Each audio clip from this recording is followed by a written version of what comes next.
నమస్తే, శ్రీమాత్రే నమః, శ్రీ గురుభ్యో నమః. 2025 ఆంగ్ల నూతన సంవత్సర శుభాకాంక్షలు మన ప్రేక్షకులకు. నమస్తే.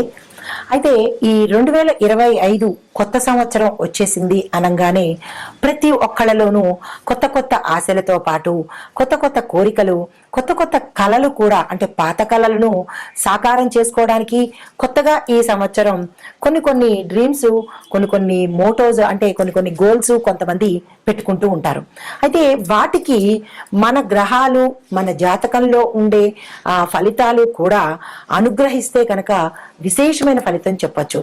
కానీ ఓవరాల్ గా చూసినట్టయితే కనుక గత సంవత్సరం కన్నా ఈ సంవత్సరంలో ప్రతి ఒక్క గ్రహము, అంటే మనకి నవగ్రహాలు కూడా వాళ్ళ యథాశక్తి వాళ్ళు ఏమేమి చెయ్యగలరు, ఎవరెవరికి ఎలాంటి కోరికలు తీర్చగలరు అనే అంశంతో ఈ గ్రహాలన్నీ కూడా మేషం నుంచి ద్వాదశ రాశుల వరకు ఏదో ఒకటి మంచి శుభవార్తలు తీసుకురావడము, వాళ్ళ యొక్క బాధల్ని పోగొట్టడము, వాళ్ళకి సంతోషాన్ని ఇవ్వడము, కొంతమందికి సొంత ఇల్లు కలలు నెరవేర్చడానికి శని భగవానుడు తీవ్రమైన సంకల్పంతో వచ్చేసి 12 రాశుల వారికి ఆ సొంత ఇల్లుతో పాటు ఆ వాహనాలు, వస్త్రాలు, ఇంకా ఒకటేంటి లాటరీలు, ధనప్రాప్తులు, ఇలాంటివన్నీ శని భగవానుడు మిగతా అన్ని రాశుల వాళ్ళకి సమకూర్చాడు.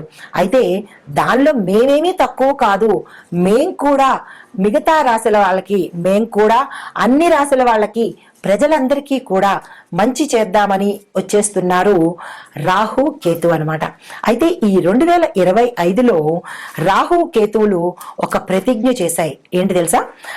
మేము ఈ కోటీశ్వరులని చెయ్యకుండా అసలు వదిలిపెట్టేదే లేదు 2025లో అని ప్రతిజ్ఞ తీసుకొని ఈ 12 రాశులకు కోటీశ్వరులను చేద్దాము అన్న సంకల్పంతో వచ్చారనమాట.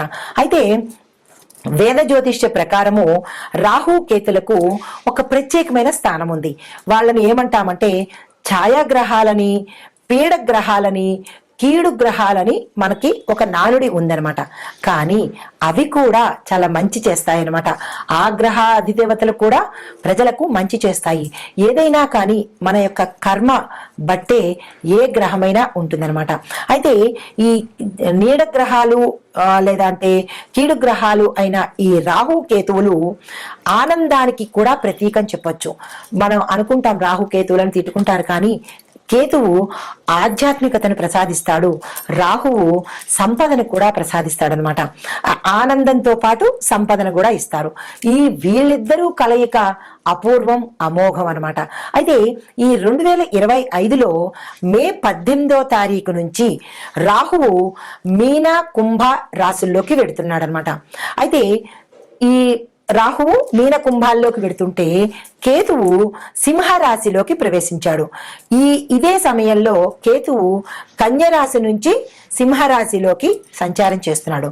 అయితే ఒక కేతువు సింహరాశిలోకి సంచారం చేయడం వల్ల ఈ యొక్క ప్రభావము మొత్తం అన్ని గ్రహాల మీద, అంటే అన్ని రాశుల మీద కూడా ఈ ప్రభావాన్ని చూపిస్తుంది.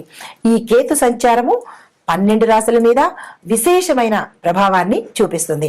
అయితే కేతు సంచారం వల్ల కొన్ని రాశులకు ఆర్థిక ప్రయోజనాలతో పాటు ఆకస్మిక ధనప్రాప్తితో పాటు వస్తు వాహనాలు, తర్వాత బంగారాలు, సొంత ఇల్లు, ఇలా ఒకటేమిటి ప్రజలు ఇన్నాళ్ళు పడ్డ కష్టాలన్నీ తీరిపోయి ఆనందంతో ఉండే అవకాశాన్ని మనకి రాహు కేతువులు ఈ సంవత్సరంలో ఇవ్వబోతున్నారన్నమాట.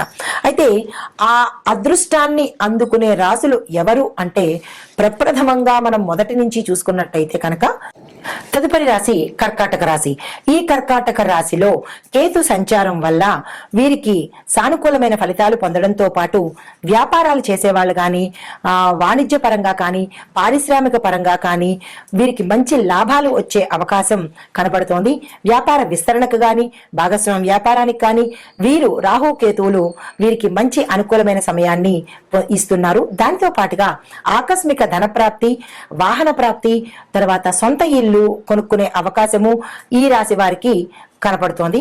ఆర్థికంగా ఉన్నతమైన స్థానానికి వెళ్లే అవకాశం కూడా ఈ రాహు కేతువులు ఈ రాశి వారికి అనుగ్రహించారు. కొత్త వాహనాలు కొనుక్కుంటారు, ఆస్తులను కొనుగోలు చేసుకుంటారు. తరువాత అవివాహితులకు వివాహాలు అయ్యే అవకాశము, సంతాన పరంగా చూసుకున్నట్టయితే విశేషమైన కీర్తి ప్రతిష్టలు సంతాన పరంగా ఉంటాయి. సంతానం కోసం ప్రయత్నం చేసే వారికి కూడా సంతాన యోగం అయ్యే అవకాశం కనబడుతోంది.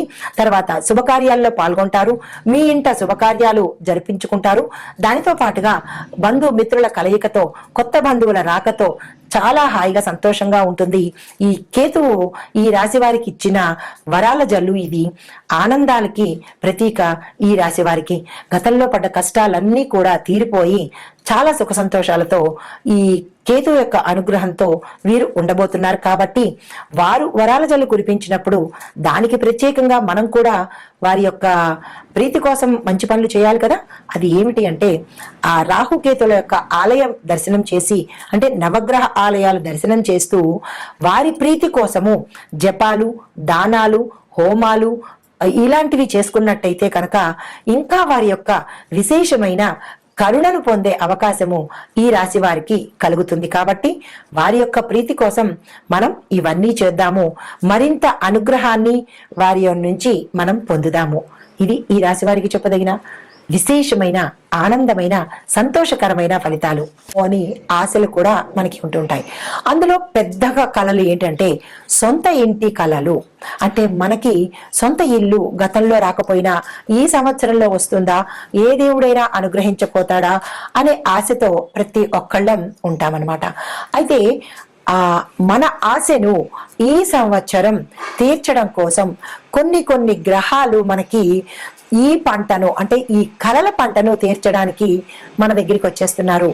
అంటే సొంత ఇల్లు అనేటప్పటికీ చాలా మందికి మధ్య తరగతి వాళ్ళు కానీ, అబోవ్ మిడిల్ క్లాస్ వాళ్ళు కానీ డబ్బులు కూడబెట్టుకుని ఇలాంటి ఇల్లు కావాలి అని అనుకుంటూ 1000 దేవుళ్ళకి మొక్కుకుంటూ గుళ్ళు గోపురాలు తిరుగుతూ వారి యొక్క ఆశలను నెరవేర్చుకోవాలని, సాకారం చేసుకోవాలని చాలా ఆశపడుతూ ఉంటారు. అయితే ఈ 2025 సంవత్సరంలో మన సొంతిళ్ళ కలను నెరవేర్చడానికి కొన్ని గ్రహాలు వచ్చేస్తున్నాయి.